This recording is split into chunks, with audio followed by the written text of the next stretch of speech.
musicians work hard. They work for their money. I mean, I don't care at what level musician you are, how popular you are. And sometimes the more popular you are, like some of the guys we tour with, the more work they put into it because they really had to work for their money. So the whole glamorous thing, and like people think about musicians that they're living a high life and these rock stars and it's easy for them. No, it's not easy. That's a hard life. You see some of these guys that they don't live very long sometimes. It's so hard on their body. It's a hard job. We found a faster route, the I-90 East and East Trent Avenue, which saves 2 minutes. If you prefer to stay on the current route, tap no thanks. So yeah, that's my oh god, this guy's not going. You fucking birds. What's wrong with that guy? Birds, man. I hate when people do that when I'm slowing down. Birds in, man. I'm not gonna stop. On the freeway. See, I think I'll do a video later about some of the touring stuff I did because that was really interesting. Just like the truck driving thing, that was extremely interesting too. I drove trucks cross country. It was an adventure. It really was. A lot of things, a lot of stories, a lot of things. That's the way I look at life sometimes. The experiences and the things you go through are way more valuable than any money. When you do something that's like out of the ordinary, like that, step out and do something, travel, like we did when I was a musician, I was truck driving. It actually, it's a lot of experiences that you might not experience if you just stay in your local area, and just do that because you see so much more of the country and the world, and Europe and places like that. When I went as a musician, places I'd never seen,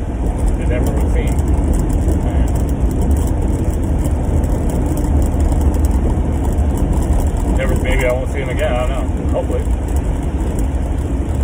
I do like traveling. Don't have the money right now. I mean, it's expensive. I was fortunate enough to get on those tours where it didn't cost a lot of money, and we were working for our money when we were touring, so we worked for our expenses or for our living expenses, which we live pretty low, but low expenses. But we didn't stay in hotels and anything. We slept in the car the whole time, for the most part, unless someone will let us stay at their house, which is rare. There were some people that were really nice and they let us stay in the house.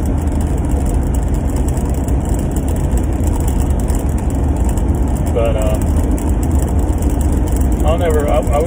don't regret any of that, going out, doing those experiences. I mean, I lost out on a lot of, I couldn't have a career. I didn't really have time to develop a career or move up the ladder, whatever you want to say. I didn't really care about that, but I had to quit jobs to go on tours, and just sacrifice things like that just to go out and do stuff like that, which was more important to me at the time when I was younger.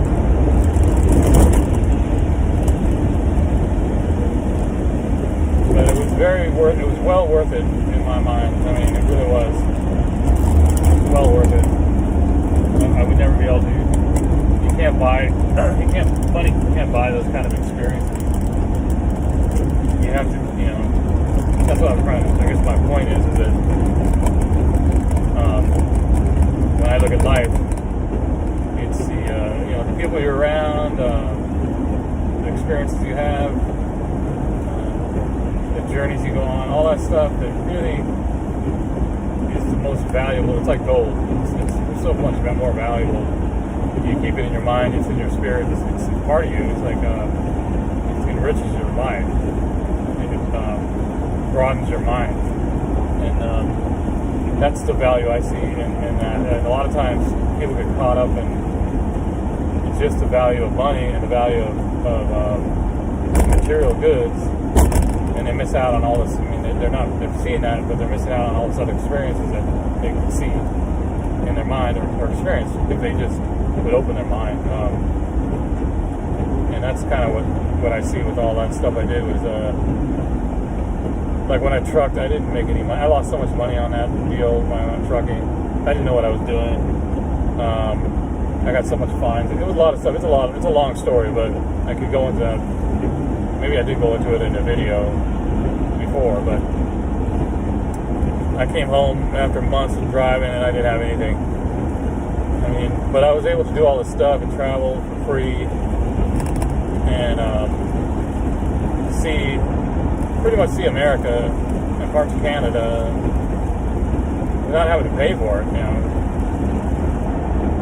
for months. I mean, like, that would cost so much money. You could stay in hotels and go to all these different cities. And I traveled across the United States back and forth, 38,000 miles of driving. So I saw a lot. And, yeah, that would cost a lot of money. It would be cheap, especially today with gas. Same with when we toured Europe. I can't imagine how much it would cost to go from Barcelona, Spain, all the way to Sweden and over to Budapest, Hungary, and all those different countries in between, Germany and all that. All those countries, cities,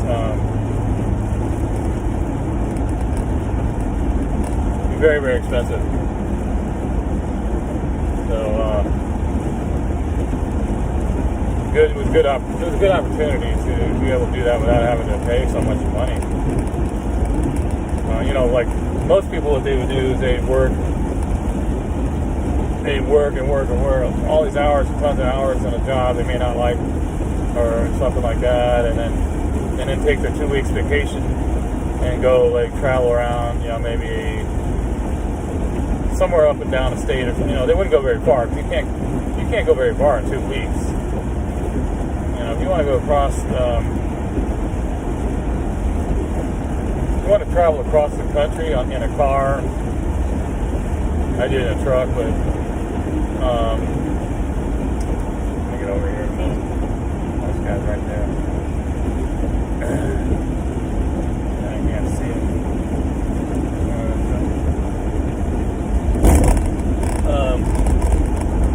Yeah, it's hard to see right now. Okay, I got these good mirrors. These mirrors are great. These are big, nice trailer mirrors. But, so yeah, if you know, like I say, when I drove across the country in a truck, of course we were doing work, you know, doing loads and all that, but we did the whole summer, so I don't know any jobs where you can just say, hey man, I'm going to take the whole summer off. It just doesn't work that way. And then to save that kind of money, to do that would be, you know, I should try to calculate that someday, but God, I don't know how much it would cost to do that. Like 3 months to drive around the United States and having, you know, lodging and vehicle and traveling and, you know, gas and food and all that. I just can't imagine what it would cost.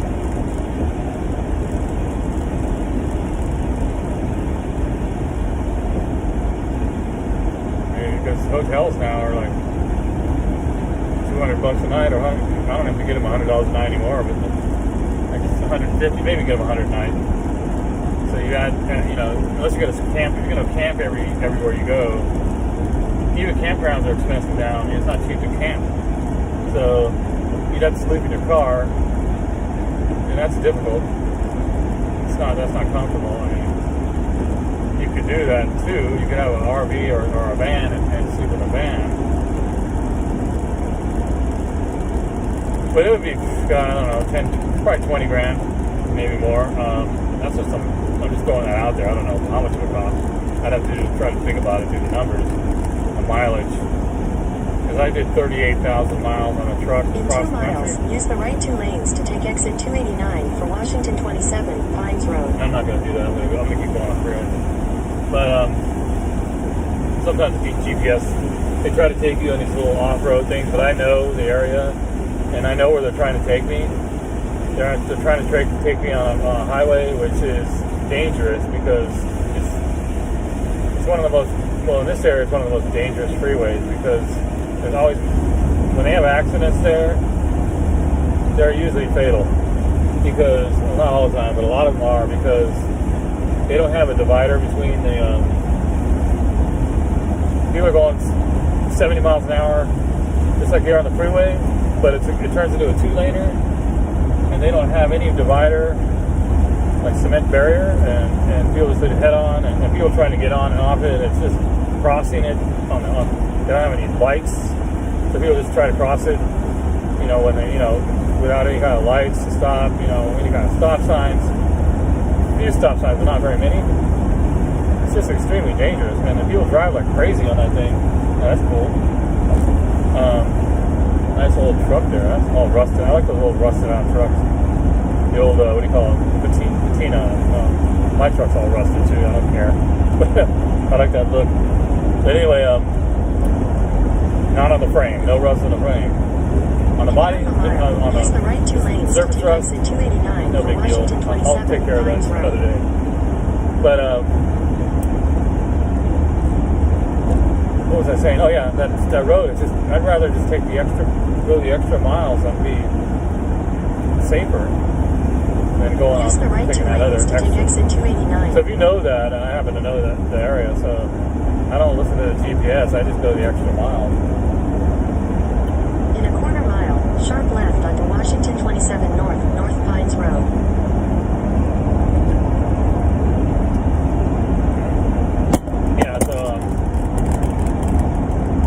Yeah, 38. So back to when I was traveling across the United States, and I did it in a truck, in a semi. Use the second from the right lane to take exit 291. Basically, it was for the experience. I didn't think of it as a career. I wasn't thinking of it as a way to make money. I mean, I thought I might make money. They told me, they kind of alluded that I was going to make a certain amount of money, but you have to have experience, and then not only that, because we were,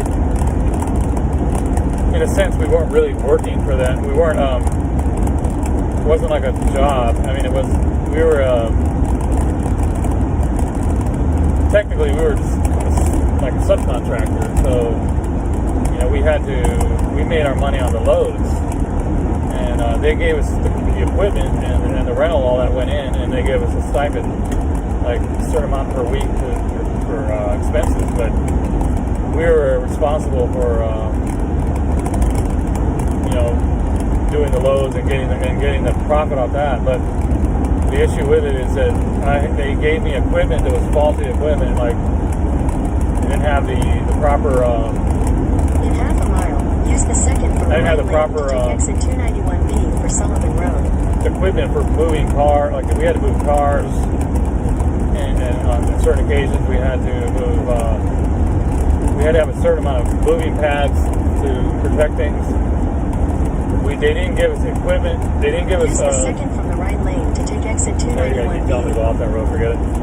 They didn't give us the proper tractor, which is the vehicle that tows the trailer. In a quarter mile, use the left lane to keep left at the fork and follow signs for Spokane Business and Industrial Park. When you're traveling with fragile things, which I was dealing with fragile equipment, furniture and people's items. Head east on I-90 East. That are fragile. Continue on I-90 East for 19 miles. You have to have moving pads and shrink wrap and things because you're going long distance. And you're stacking this stuff up 9 feet, and the trailer's stacking it all up in there. And, you have to make sure it's all padded, shrink wrapped, protected, strapped down, secure. Because these roads, you're going long distance. But obviously it takes forever here. See if I can get over.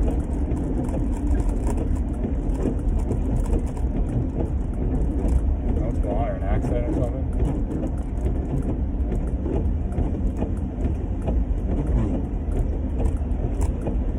Get over here.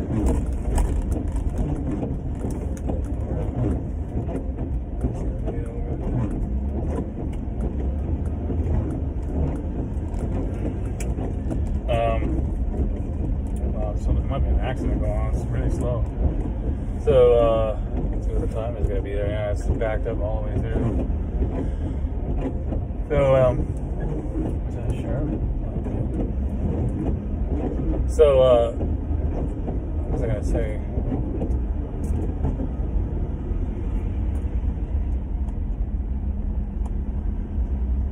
Yeah, okay, you have to have, turn this up, the tractor, I didn't know this until I, picked up the tractor. I picked it up in Seattle. So I went to trucking school in Indianapolis,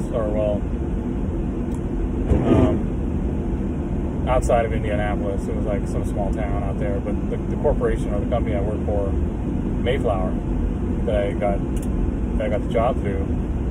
At the time I was living in California, I had to fly out. I was responsible for flying out there to Indianapolis, so I had to pay for that.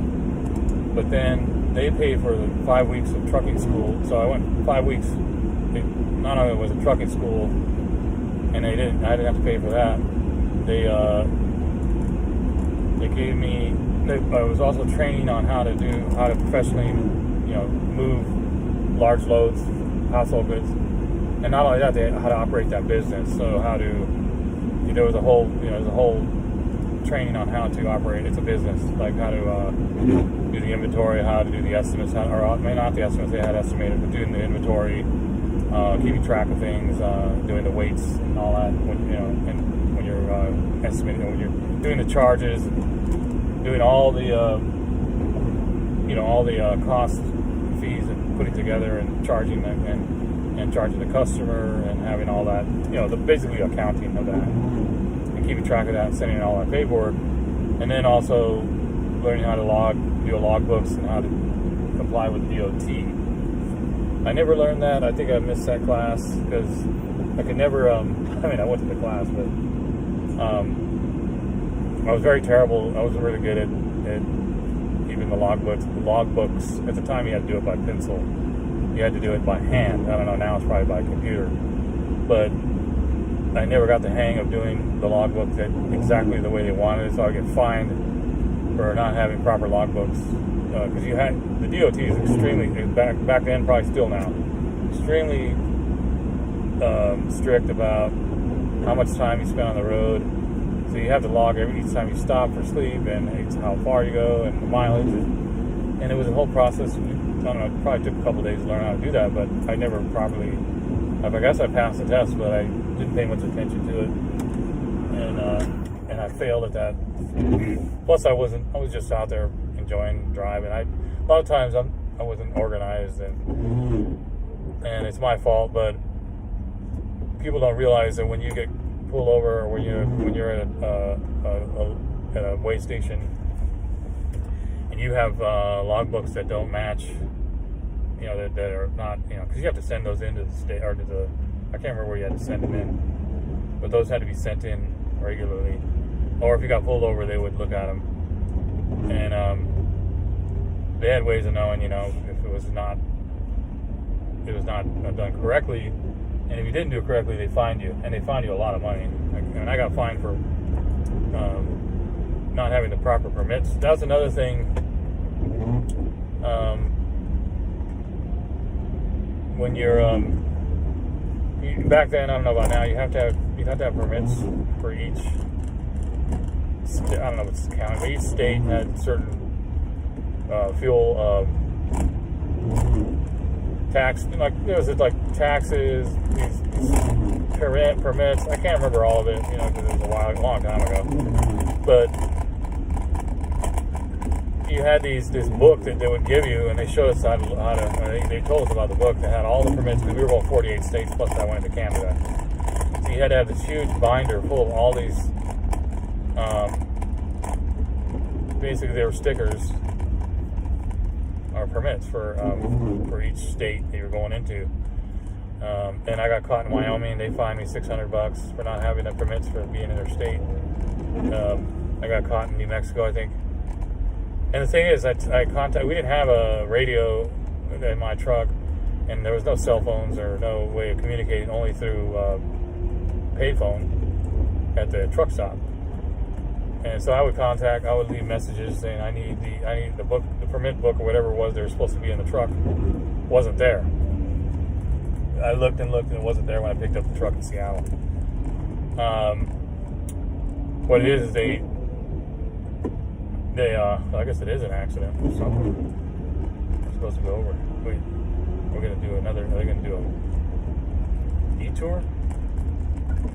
Anyway, yeah, I guess we could. Oh wow, okay, I have to get over. I guess we're detouring. When it rains like this, and it's okay, let me over, thanks. I don't know if I have to get over it off or not. But oh wow, someone hit the wall there. Interesting. Hope they're all right. That sucks. Maybe it's just a breakdown or something. Oh, okay. Oh, they're doing an inspection. Oh, a guy hit the wall, yeah. The divider, I guess. Must be doing an inspection. Oh, man. That's bad. Doesn't look like anyone got hurt, but it looks like the car got destroyed. So back to the permits. Or no. Okay, anyway, so... oh, yeah, let me just start over again, because... I went 5 weeks in Indianapolis. I mean, we had to do the trucking school. We had to do all the tests. We had to learn how to do, the business. The business part is one I failed. I really didn't pay a lot of attention. I was more interested in driving the truck, so I paid a lot of attention to. We had to learn how to adjust the brakes. We had to learn, about the, all how the trailer mechanisms and basic maintenance of it, and how to, open the hood and look at it, just your basic maintenance of a truck, how to drive it. We had to pass, the tests. We had to learn how to back those trailers into serpentine trailer. We had to do all these things with the trailer through these cones to pass the test to get our license. Not everybody made it. I had a roommate. He didn't make it. He didn't get his license, so I was able to get my license. That's all I really cared about. I was like, I wanted to get that driver's license. I wanted to get that Class A because I got it for free. The company paid for it. I was excited about getting that because I wanted to look into trucking and having that Class A license. So, and to pay for trucking, I still have my Class A license up to this day. And that was a long time ago. I kept it, but just in case if I have to rent a big truck. So I was excited that I didn't have to pay for that because trucking school was very expensive. And I got that for free. But then the business part of it and doing all that, I'm not much for paperwork. I fall asleep when I look at that stuff. It's just boring to me. And we were doing it on the computer, we were doing it by hand, learning how to do the accounting for our business. And it's extremely boring, learning how to do all the DOT regulations thing, boring. So I kind of just fell asleep during that. We had to go to 8 hours a day to class in a classroom for 5 weeks, plus the driving to get our certification. I got a movie certification, and I got my Class A license. So it was 5 weeks of training in Indianapolis, or outside of Indianapolis. But so I got an Indianapolis Class A driver's license. Then I transferred over to when I was back in California. I transferred there, and I transferred to Washington. So I still have my Class A up to this day, and that was a long time ago. I was in the 90s. So anyway, after I finished all that and graduated, and they randomly picked every person that graduated. I can't remember how many people graduated in that class that was going to be doing what it was. We were hired to do the summer overflow tractor trailer for Mayflower, doing a movie, household movie, because they needed more during the summer because of the business, so we were the overflow.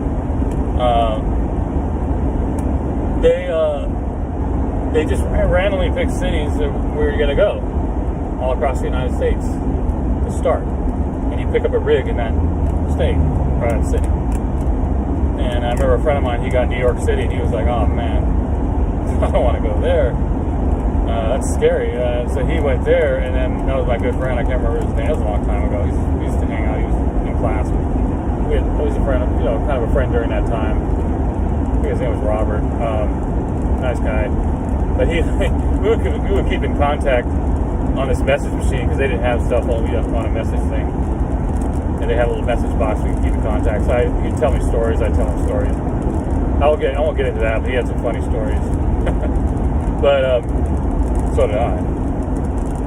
But they just randomly said, "You're going to Seattle," and I go, "Okay, cool." I've never been to Seattle. I think I've been to Seattle as a kid, but I lived in California. I really didn't spend time in Seattle, and it was during the '90s, and I was like, "Oh, they have good music out there." So I was excited about going there, and the thing that's funny is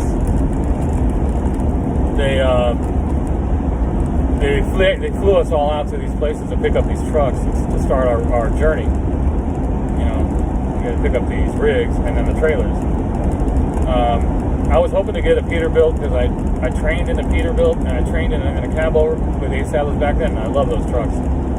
But when I got to Seattle, and here's the funny part. They didn't have, they couldn't get your regular, just their general seating for me to go to Seattle. So they actually paid for business class seating. So, and I had an attaché case and all that. Looked like a business person, but I had to have all my paperwork in there and everything, and my, all that stuff.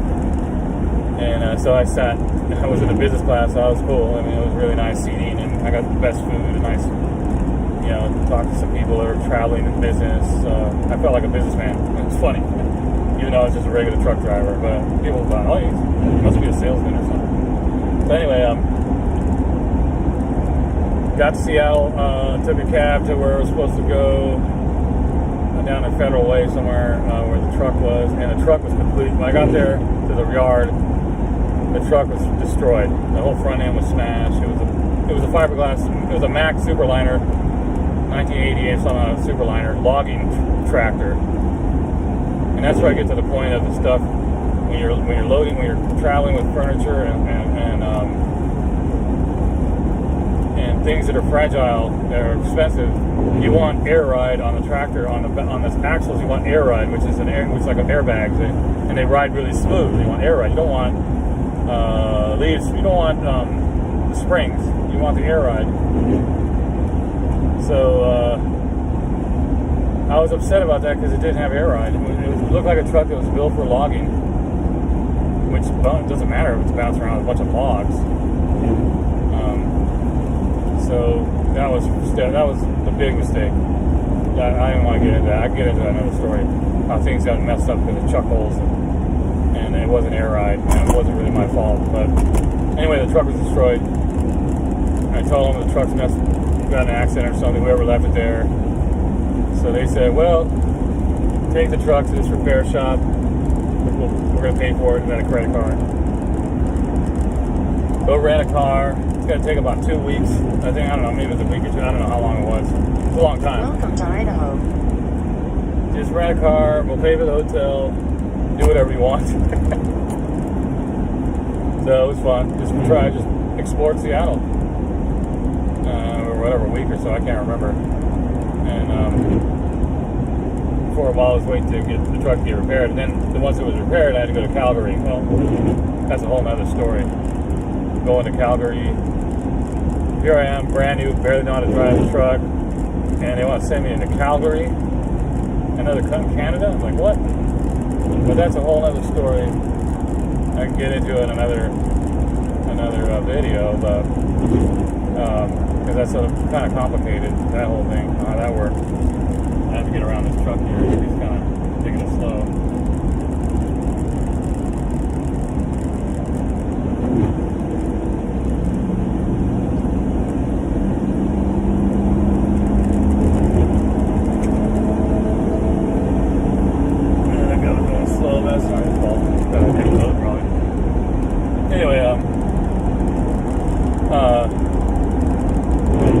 So that was the first job, was Calgary, Canada, from Seattle, and then I went on to all the cities and all that. And that's a long. I mean, I could talk for hours about it, about the mistakes I made.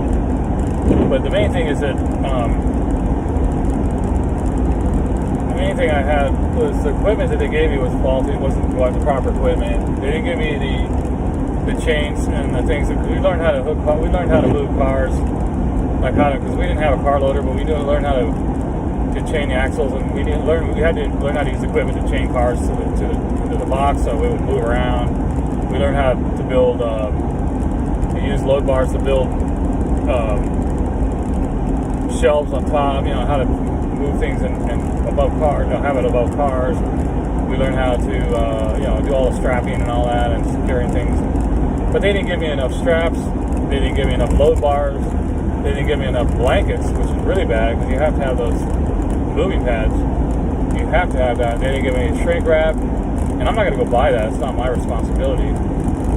I just kept calling them and telling them, send me this, send me this. And they never would send it. They didn't give me the permits, which is really bad. The permits cost me so much money. The only mistake I made that I can take, that I really can take, say is my fault, was the accounting and the load book. The log books. That was my responsibility. I've got a lot of fines for we were responsible for damages. Whenever we damaged something, that would go against us. I damaged a car. Now, the thing about that is the reason why the car got damaged is because they didn't give us the proper chain hookups, anchors to. The car was bouncing around. Plus, they didn't give us the air ride, so everything was bouncing around in the trailer. So the car was moving around and slammed into the wall. So I don't really think that was my fault. I got charged for that a lot of money. They had to fix that car. They had to do body work on it, whatever it was. It was terrible. I had another thing where I busted some really good antiques because and marble tables because we didn't have the proper amount of blankets, and the truck wasn't on air ride. It was just, the things were just going up, and it was crazy. I can't even get into it, how things got damaged. But I learned a lot about having to stack things and make sure, because we had to really do that without that air ride. We had to learn a lot of, kind of improvise in a sense. So, yeah, it was much more to the story than that. I won't get into all that. It's long. It's just that, I feel that I got kind of blamed for a lot of things that really weren't my fault. But I'm totally grateful that I got that driver's license. I'm grateful that I was able to travel. I'm grateful for the opportunity, and I learned a lot, and it was really fun. But as far as the money, there's a lot of loss, because we were responsible for that stuff. So I lost a lot of money on that, but I really didn't lose money. I just didn't. They just take it out of your pay. It was like you get a percentage and all that. And if stuff gets damaged and you're having to pay those claims, then you lose that money. And so it's like a business basically. And we didn't have insurance, and the insurance that we did have didn't cover for all that stuff. So it's the way it goes. Learning experience. But I'm always. It was a great experience. I can tell you that. I really liked it. I really enjoyed it. That's enough of that. I'm going to go on to another story. But maybe I'll come back and revisit that story, because I'm sure it's going to be hot here. Maybe I'll revisit it later, because there's so much to it when you spend months on the road and go to all these cities that you've never been to. Things happen, and you learn. You basically got to improvise a lot with a big truck like that, and faulty equipment. And it was like there's a story I'll tell you about Florida. I spent a lot of time in Florida doing a lot of work there, because Florida at the time it's still booming, but it was like starting to boom a lot. So a lot of moving there. So I spent quite a bit of time. I got to slow down here. There's some kind of road work. So I spent a lot of time in Florida, but that's a whole other story. I'll talk about that later. That was pretty interesting.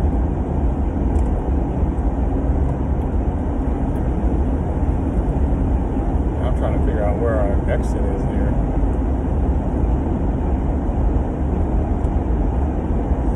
Where is the exit? No, it's still going. We're going quite a ways.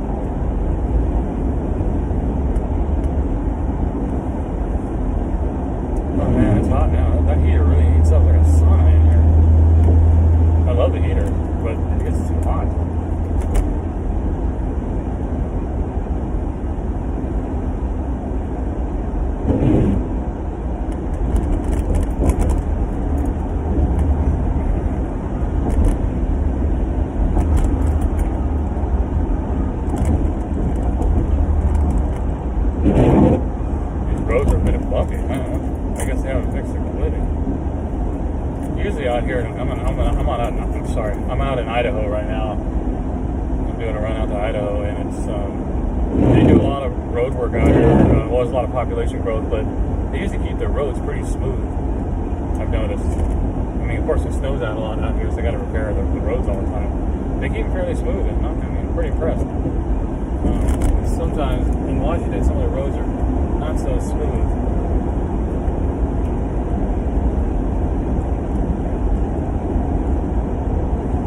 Some areas are not so good, but I mean, for the most part, they keep the roads pretty good. You can drive faster here too. I try to keep the speed limit, but they do. People do drive a bit faster in this state. I noticed. In the fire plant again.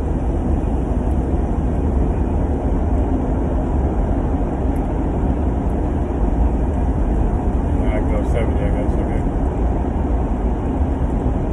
Oh, the rain's gone, so that's good. Now it's clear and see the road better.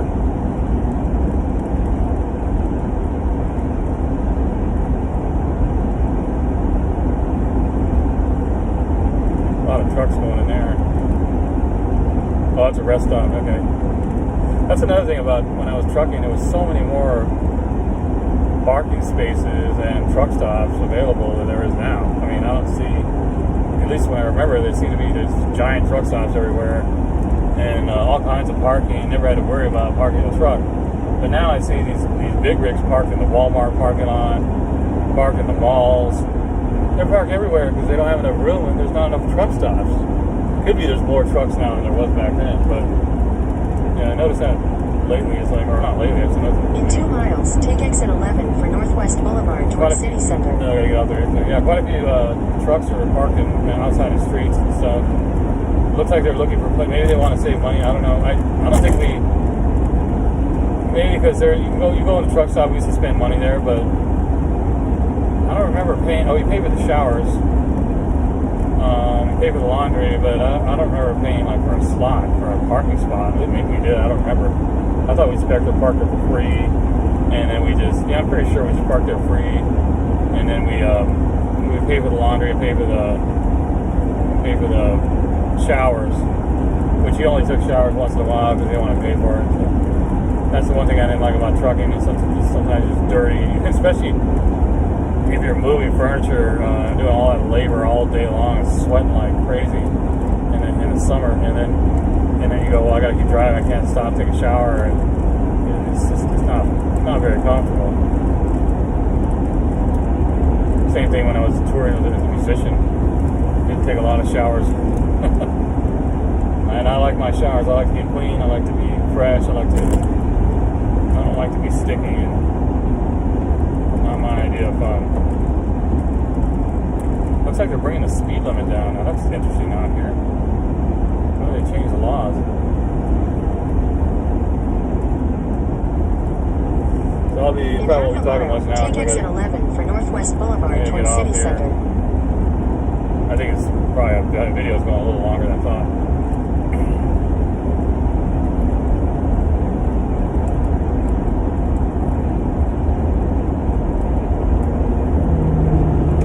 Take exit 11. Exit 11.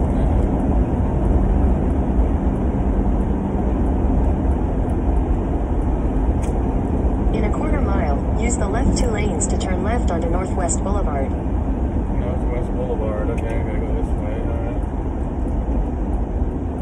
Alright. Use the left 2 lanes to turn left onto Northwest Boulevard. I've been out here before. These people are nice out here. The only thing I don't like about this area right here is that there's a lot of traffic, and then you kind of have to drive through all these neighborhoods to get there. I like the other one I go to where you just get out the freeway and boom, you're right there at the warehouse and you drop it off and then go home. But here you kind of have to drive through quite a bit of neighborhoods. There's quite a bit of traffic.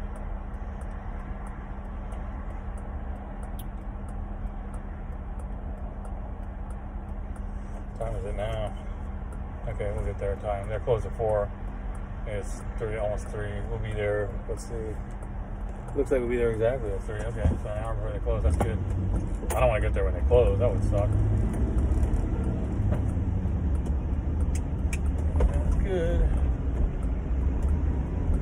Continue for 5 I miles. gotta get over this way. That was weird. 5 miles. See, that's the thing. You gotta go 5 miles in through these neighborhoods, you know. It takes forever. That's the one thing I don't like. I noticed right away about here is that, as opposed to where I live, where the freeway gets off, you don't have to go too far either way to go to businesses. You know, warehouses are right there. All of the stuff you need to get to is right there. But here, it's spread out. It's much more spread out, and they built it fast. Like this area built up extremely fast, like in the last couple of years. It's I don't know. It's gotta be like the fastest, one of the fastest growing cities or towns or whatever you call it in the area. I mean, you see the construction. It's constantly people moving here, moving from California because it's reasonable cost, but it's making it much more expensive for people. So I'm gonna go over to the right here. I don't like being in the